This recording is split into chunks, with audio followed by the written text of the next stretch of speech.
weeks, Germany's new Chancellor Friedrich Merz says that he fully backs U.S. President Donald Trump's proposal for a 30-day unconditional ceasefire in Ukraine. Now, that statement came as Merz made his first official visit to Brussels. Speaking alongside the NATO Secretary-General Mark Rutte, Merz said that he supports the idea for a month-long ceasefire. But he also warned that Germany is prepared to impose further sanctions on Russia if the Kremlin refuses to engage in peace talks. Merz says Russia now needs to take the initiative in ending hostilities. The ball is exclusively in Moscow's court right now.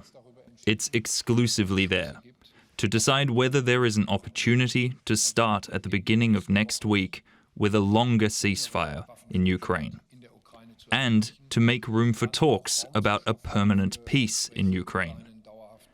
It's another test case, if you will, a very precise one, about how serious the Russian president is about reaching a permanent peace in Ukraine. All right, let's get more now from our correspondent, Lucia Schulten. She's in Brussels. Lucia, Chancellor Merz spoke about the possibility of a ceasefire in Ukraine. What does that tell us about prospects for diplomacy?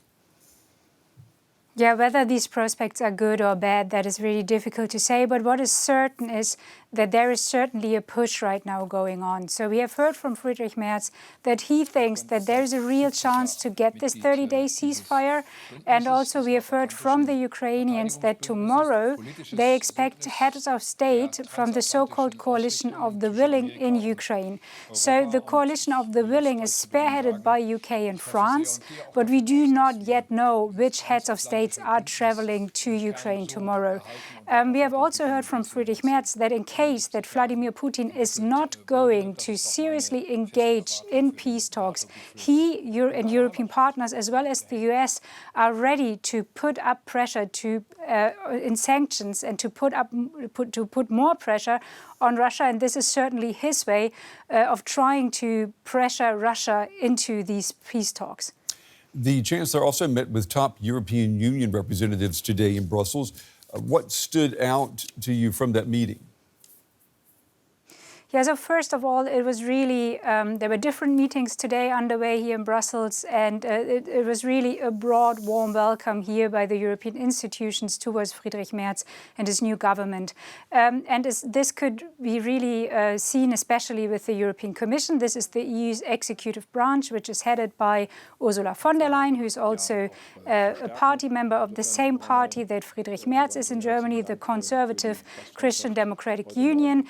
And there you could really see that in many areas they agree on the same political line. For example, when it comes to competitiveness, also cutting red tape in security and defense, and also even on a topic where you might have expected a little bit of friction, which is migration. This is because Friedrich Merz, when he was campaigning and also now after he entered into office, he promised to crack down on migration, and the German government has started to intensify border checks on the German borders as well as to reject asylum seekers on the borders. And this was not welcomed by all other EU member states. For example, Poland has been quite critical against this move. And then today, Ursula von der Leyen just restated the rules that are in place to take such measures. And she was also conveying the message that they are following these rules. So for now, there's a lot of harmony to be seen between Merz and also the EU institutions. All right, our correspondent Lucia Schulten with the latest from Brussels tonight. Lucia, thank you.